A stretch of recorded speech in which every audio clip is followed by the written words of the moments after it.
ఇప్పుడు బేరసారాలు ₹1,00,000 నుంచి ₹1,00,00,000 దాకా జరుగుతున్నాయి. 16 మున్సిపాలిటీల్లో హంగ్ వచ్చింది. 5 సభ్యుల బలం అవసరం ఉంది, 10 మంది సభ్యుల బలం అవసరం ఉంది. దీంట్లో ఇప్పుడు బీఆర్ఎస్ తన అభ్యర్థుల్ని శిబిరాలకు పంపించేసింది, కాంగ్రెస్ తన అభ్యర్థుల్ని శిబిరాలకు పంపించేసింది.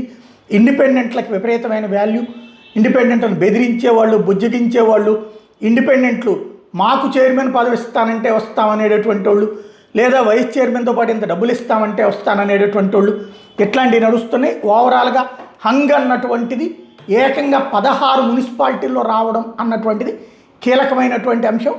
ఈ 16 మున్సిపాలిటీల్లో కూడా నువ్వా నేనా అన్నటువంటి పరిస్థితి బీఆర్ఎస్ వర్సెస్ కాంగ్రెస్ ఉంది.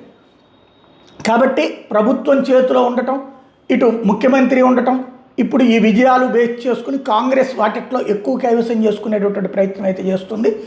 ఓవరాల్గా ఏం జరుగుతుంది అన్నటువంటిది మరి కాసేపట్లో అనేకంటే కూడా ఎల్లుండి 16వ తారీఖుకు ఒక స్పష్టత వస్తుంది.